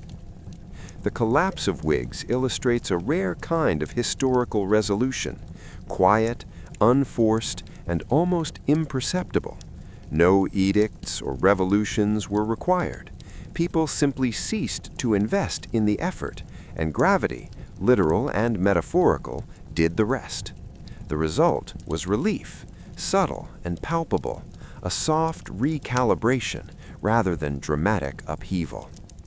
Freed from the physical and symbolic weight of wigs, life regained a gentle ease. Conversations flowed more naturally. Movement was effortless. Small liberties quietly accumulated, softening the rigid structures that had governed behavior. The disappearance of wigs did not equal equality or fairness, but it made the world slightly less exhausting, slightly more humane. The wigs leave us a gentle, enduring lesson. Symbols endure only as long as belief and effort sustain them. Elevation, literal or metaphorical, is impermanent. Effort can collapse quietly, and sometimes the wisest action is to stop holding something up, to let it settle, and to move forward unburdened. And so, in the calm that follows the powdered towers, we find relief. Ceilings are safe, heads are free, rooms are quiet, and history continues its patient rhythm, ever observing, ever allowing the next gesture, the next symbol, and the next obsession rise and eventually fall in its soft, unhurried rhythm. Chapter 22. The Soft Persistence of Habit. Even after the last wig had disappeared from daily life, traces of their influence lingered quietly in human behavior. The physical towers were gone, but the habits, anxieties, and instincts that created them did not vanish entirely. People still adjusted their posture, managed their gestures, and found subtle ways to signal authority. The instinct to rise above others, once expressed literally through hair, now flowed into clothing, speech, and social mannerisms. Life became physically lighter. Freed from the labor of powdering, balancing, and maintaining towering hairstyles, people moved more naturally. Rooms felt larger. Conversations required less conscious calculation. Faces were legible again. The daily effort of performance, once imposed by fashion, slowly dissipated, leaving space for small freedoms and gentle ease. Cultural memory preserved the wigs in humor, caricature, and anecdote. Satire exaggerated their size and absurdity, turning them into symbols of excess, anxiety, and social detachment. Yet beneath the laughter lies a subtle truth. Humans invest enormous effort into symbols they believe protect them. Belief sustains effort, and effort leaves an imprint, shaping routines, expectations, and culture itself. The collapse of wigs illustrates a rare kind of historical resolution, quiet, unforced, and almost imperceptible. No edicts or revolutions were required. People simply ceased to invest in the effort, and gravity, literal and metaphorical, did the rest. The result was relief, subtle and palpable, a soft recalibration rather than dramatic upheaval. Freed from the physical and symbolic weight of wigs, life regained a gentle ease. Conversations flowed more naturally. Movement was effortless. Small liberties quietly accumulated, softening the rigid structures that had governed behavior. The disappearance of wigs did not equal equality or fairness, but it made the world slightly less exhausting, slightly more humane. The wigs leave us a gentle, enduring lesson. Symbols endure only as long as belief and effort sustain them. Elevation, literal or metaphorical, is impermanent. Effort can collapse quietly, and sometimes the wisest action is to stop holding something up, to let it settle, and to move forward unburdened. And so, in the calm that follows the powdered towers, we find relief. Ceilings are safe, heads are free, rooms are quiet, and history continues its patient rhythm, ever observing, ever allowing the next gesture, the next symbol, and the next obsession rise and eventually fall in its soft, unhurried rhythm. Chapter 23. Settling into Quiet. By this point, the wigs were gone entirely from daily life. The towers of powder and curls no longer claimed space in rooms, shoulders, or social expectation. Their absence was subtle but profound. Freed from the weight of elaborate coiffures, people moved more easily, breathed more freely, and interacted with slightly less calculation. The daily rituals that had governed posture, gesture, and expression slowly faded. Life became marginally lighter, without anyone announcing it as such. The instinct to elevate oneself persisted, of course, but it found subtler outlets. Clothing, speech, ceremony, and presence absorbed the communicative work once performed by wigs. Status remained important, but it no longer required mountains of hair or hours of laborious preparation. Authority became more about the careful performance of manners than the literal height of one's head. Memory preserved the wigs in humor, caricature, and anecdote. Satire exaggerated their size and absurdity, turning them into symbols of excess, anxiety, and social detachment. Yet beneath the laughter lies a subtle truth. Humans invest enormous effort into symbols they believe protect them. Belief sustains effort, and effort leaves an imprint, shaping routines, expectations, and culture itself. The collapse of wigs illustrates a rare kind of historical resolution, quiet, unforced, and almost imperceptible. No edicts or revolutions were required. People simply ceased to invest in the effort, and gravity, literal and metaphorical, did the rest. The result was relief, subtle and palpable, a soft recalibration rather than dramatic upheaval. Social life subtly improved. Movement was easier, interactions were less taxing, authority no longer demanded literal elevation. Subtlety replaced spectacle. Hierarchies persisted, of course, but they relied on presence and nuance rather than visible towers of powder. People adapted to new forms of distinction, quietly recalibrating social signals in ways that were less exhausting and more sustainable. Ultimately, the wigs leave a gentle lesson. Symbols endure only as long as belief sustains them. Elevation, whether literal, social, or symbolic, is temporary. Effort, however immense, can collapse quietly. And sometimes the wisest choice is simply to stop holding something up, to let it settle, and to move forward unburdened. And so, in the calm aftermath of powdered towers, we are reminded the ceilings are safe, heads are free, rooms are quiet. History, patient and observing, continues onward, allowing new symbols to rise, and eventually, like all things elevated, to settle softly back to the ground. Chapter 24. The Gentle Lesson of Absence. As the wigs disappeared entirely from daily life, a quiet transformation settled over society. The absence of towering curls and clouds of powder reshaped the way people moved, interacted, and perceived each other. Rooms felt less crowded, gestures were freer, and faces became readable once again. Daily life no longer required constant negotiation with physical height, balance, or visual exaggeration. It was a subtle relief, almost imperceptible, but profoundly human. Authority no longer relied on literal elevation. Social hierarchies persisted, of course, but their performance shifted. Posture, speech, clothing, and subtle cues replaced the visual spectacle of towering hair. The instinct to rise above others remained, but it expressed itself through quieter, more sustainable means. Distinction became about presence rather than sheer physical display. Cultural memory preserved wigs in humor and satire. Caricatures, prints, and mock plays referenced them as symbols of excess, anxiety, and elite detachment. Yet beneath the laughter lies a softer truth. Humans expend enormous energy to maintain symbols they believe protect them. Belief sustains effort, and effort leaves lasting marks, shaping society long after the object itself has vanished. The decline of wigs was a calm and unforced process.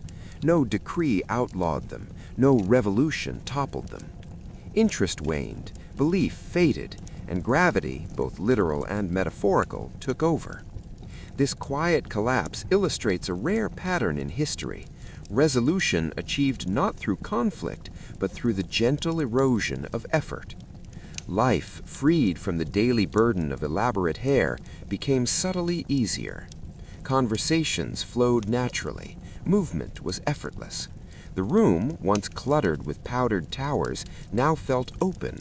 Social performance required less energy. Freed energy accumulated slowly, leaving room for small liberties and soft relief. The wigs leave a quiet lesson. Symbols endure only while belief sustains them. Elevation, whether physical, social, or symbolic, is temporary. Effort, however tremendous, can fade gently. And sometimes the wisest choice is to stop holding something up, to let it settle, and to move forward unburdened. In the soft aftermath of powdered ambition, ceilings are safe, heads are free, and rooms are calm. History continues patiently, ever observing, ever allowing the next symbol to rise, and eventually, as always, to settle back down, quietly, without... Ultimately, the wigs leave a gentle lesson. Symbols endure only as long as belief sustains them. Elevation, whether literal, social, or symbolic, is temporary. Effort, however immense, can collapse quietly. And sometimes the wisest choice is simply to stop holding something up, to let it settle, and to move forward unburdened. And so, in the calm aftermath of powdered towers, we are reminded the ceilings are safe, heads are free, rooms are quiet. History, patient and observing, continues onward, allowing new symbols to rise, and eventually, like all things elevated, to settle softly back to the ground. Chapter 24. The Gentle Lesson of Absence. As the wigs disappeared entirely from daily life, a quiet transformation settled over society. The absence of towering curls and clouds of powder reshaped the way people moved, interacted, and perceived each other. Rooms felt less crowded, gestures were freer, and faces became readable once again. Daily life no longer required constant negotiation with physical height, balance, or visual exaggeration. It was a subtle relief, almost imperceptible, but profoundly human. Authority no longer relied on literal elevation. Social hierarchies persisted, of course, but their performance shifted. Posture, speech, clothing, and subtle cues replaced the visual spectacle of towering hair. The instinct to rise above others remained, but it expressed itself through quieter, more sustainable means. Distinction became about presence rather than sheer physical display. Cultural memory preserved wigs in humor and satire. Caricatures, prints, and mock plays referenced them as symbols of excess, anxiety, and elite detachment. Yet beneath the laughter lies a softer truth. Humans expend enormous energy to maintain symbols they believe protect them. Belief sustains effort, and effort leaves lasting marks, shaping society long after the object itself has vanished. The decline of wigs was a calm and unforced process. No decree outlawed them, no revolution toppled them. Interest waned, belief faded, and gravity, both literal and metaphorical, took over. This quiet collapse illustrates a rare pattern in history. Resolution achieved not through conflict, but through the gentle erosion of effort. Life, freed from the daily burden of elaborate hair, became subtly easier. Conversations flowed naturally. Movement was effortless. The room, once cluttered with powdered towers, now felt open. Social performance required less energy. Freed energy accumulated slowly, leaving room for small liberties and soft relief. The wigs leave a quiet lesson. Symbols endure only while belief sustains them. Elevation, whether physical, social, or symbolic, is temporary. Effort, however tremendous, can fade gently. And sometimes the wisest choice is to stop holding something up, to let it settle, and to move forward unburdened. In the soft aftermath of powdered ambition, ceilings are safe, heads are free, and rooms are calm. History continues patiently, ever observing, ever allowing the next symbol to rise, and eventually, as always, to settle back down, quietly, without fanfare. The message. Freed energy accumulated quietly, reshaping daily experience and social rhythm in ways almost imperceptible but significant. The wigs leave a lasting, gentle lesson. Symbols endure only as long as belief sustains them. Elevation, literal, social, or symbolic, is temporary. Effort, no matter how immense, can collapse quietly. And sometimes the wisest choice is simply to let go, to stop holding something up, and to move forward unburdened. In the soft aftermath of powdered ambition, ceilings are safe, heads are free, rooms are calm, and history, patient and observant, continues onward, quietly allowing the next symbol to rise, and eventually, like all things elevated, to settle gently back to the ground. Chapter 27. The Gentle Fading of Spectacle. By this point, the era of towering wigs had faded entirely from daily life. The physical structures were gone, but their influence remained faintly in memory and habit. People remembered the meticulous preparation, the hours of powdering, the careful balancing of curls. Those memories lingered in letters, memoirs, and gentle anecdotes, a soft echo of an age that demanded visible effort to assert importance. Without wigs, life became lighter, both physically and socially. Movement was freer, rooms felt more spacious, faces, once obscured, became readable again. Authority no longer floated above the body, it rested in posture, speech, and presence. Hierarchies persisted, but their expression shifted from literal spectacle to subtle cues and gestures. The instinct to rise above others endured, now channeled through quieter, more sustainable ways. cultural memory preserved the wigs in humor and satire. Caricatures exaggerated their height, prints mocked their absurdity, and plays lampooned the obsession with towering curls. Beneath the comedy, however, lies a soft truth. Humans devote enormous energy to symbols they believe protect them. Belief sustains effort, and effort shapes life, leaving traces long after the original objects have vanished. The decline of wigs was gentle and unforced. No revolution toppled them, no law banned them.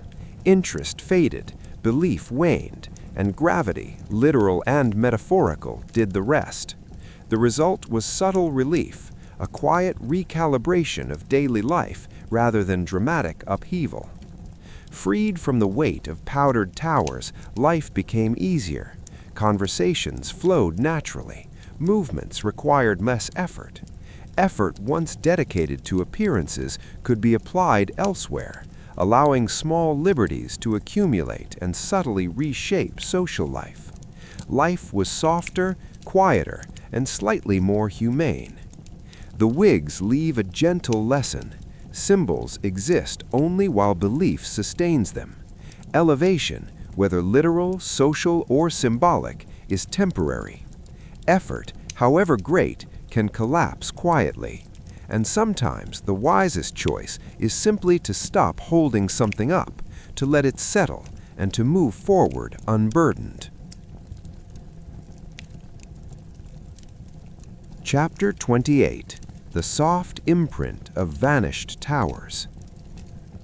Even long after the wigs had vanished, their presence lingered gently in memory and habit. People remembered the wait, the hours of preparation, the careful balancing, and the subtle anxiety of standing correctly. Those experiences left traces, not in hair, but in posture, social intuition, and the quiet understanding of what effort was required to be seen as important. Life had grown lighter, rooms were freer, movement less constrained, and faces once hidden by powdered curls were readable again. Authority no longer floated above the body, it rested in presence, speech, and subtle gesture. Hierarchies persisted, but their expression shifted from spectacle to nuance. The instinct to rise above others endured, now channeled through quieter, more sustainable ways. Humor preserved the wigs in memory and gentle satire. Caricatures exaggerated their height, prints mocked their absurdity, and plays lampooned the obsession with towering curls. Beneath the comedy, however, lies a soft truth. Humans devote enormous energy to symbols they believe protect them. Belief sustains effort, and effort shapes life, leaving traces long after the original objects have vanished. The decline of wigs was gentle and unforced. No revolution toppled them, no law banned them. Interest faded, belief waned, and gravity, literal and metaphorical, did the rest. The result was subtle relief, a quiet recalibration of daily life rather than dramatic upheaval. Freed from the labor of powdered towers, life became quietly easier. Conversations flowed naturally. Movements were easy. Effort once dedicated to appearances could be applied elsewhere, allowing small liberties to accumulate and subtly reshape social life. Life was softer, quieter, and slightly more humane. Chapter 30. The Final Whispers of Elevation. By the late 19th century, the wigs had fully disappeared from everyday life. Their physical towers were gone, and even the occasional ceremonial exceptions were subdued and symbolic. What lingered, softly and subtly, was the memory of their weight, the ritual of preparation, and the quiet social signals they had enforced. These remnants persisted in habits, anecdotes, and the quiet understanding of what it once took to be seen as important. Life, freed from powdered structures, had grown lighter. Rooms were freer, movement effortless. Faces, previously hidden by clouds of curls, were readable again. Authority no longer floated above the body. It rested in presence, speech, and subtle gesture. Hierarchies persisted, but their expression shifted from spectacle to nuance. The instinct to rise above others endured, now channeled through quieter, more sustainable ways. Humor preserved the wigs in memory and gentle satire. Caricatures exaggerated their height, prints mocked their absurdity, and plays lampooned the obsession with towering curls. Beneath the comedy, however, lies a soft truth. Humans devote enormous energy to symbols they believe protect them. Belief sustains effort, and effort shapes life, leaving traces long after the original objects have vanished. The decline of wigs was gentle and unforced. No revolution toppled them, no law banned them. Interest faded, belief waned, and gravity, literal and metaphorical, did the rest. The result was subtle relief, a quiet recalibration of daily life rather than dramatic upheaval. Freed from the burden of powdered towers, life became quietly easier. Conversations flowed naturally. Movements were easy. Effort once dedicated to appearances could be applied elsewhere, allowing small liberties to accumulate and subtly reshape social life. Life was softer, quieter, and slightly more humane. The wigs leave a lasting, gentle lesson. Symbols endure only while belief sustains them. Elevation, literal, social, or symbolic, is temporary. Effort, however great, can collapse quietly. And sometimes, the wisest action is to stop holding something up, let it settle, and move forward unburdened. In the calm aftermath of powdered ambition, ceilings are safe, heads are free, rooms are quiet. History continues patiently, observing the next symbol to rise, and eventually, like all things elevated, to settle softly back to the ground. Chapter 30. The Ultimate Calm. By now, the era of powdered, towering wigs had faded entirely into history. The physical structures were gone, and even ceremonial exceptions were modest and symbolic. What remained was memory, gentle recollections of the hours spent arranging curls, the weight on shoulders, and the subtle, constant effort to appear elevated and important. These traces lingered quietly in habit, posture, and social awareness, a soft echo of a world long past. Life had become lighter, movement was freer, rooms felt more open. Faces, once hidden beneath clouds of powder, were readable again. Authority no longer floated above the body. It rested in presence, expression, and gesture. Social hierarchies persisted, of course, but their expression shifted from spectacle to nuance. The instinct to signal distinction remained, now expressed through subtler, more sustainable channels. Cultural memory preserved wigs in gentle humor and satire.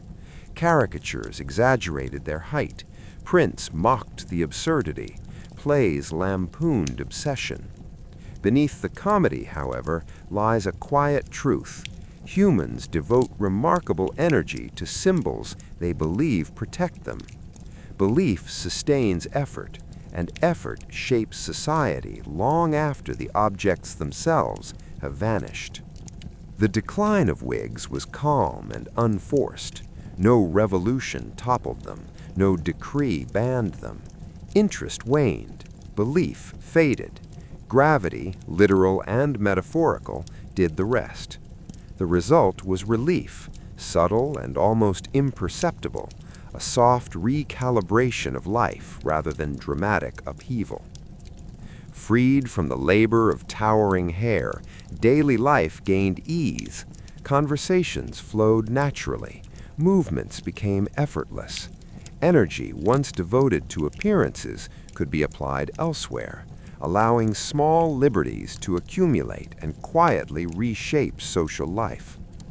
Life was gentler, quieter, and slightly more humane. The wigs leave a gentle, enduring lesson. Symbols endure only while belief sustains them. Elevation, literal, social, or symbolic, is temporary. Effort, however immense, can collapse quietly. And sometimes the wisest choice is simply to stop holding something up, to let it settle, and to move forward unburdened. And so, in this ultimate calm, ceilings are safe, heads are free, rooms are quiet. History continues patiently, observing the next symbol to rise, and inevitably to settle softly back to the ground. We have reached the end of this slow drift through powdered ambition, a final exhale for the towering curls of 18th century France.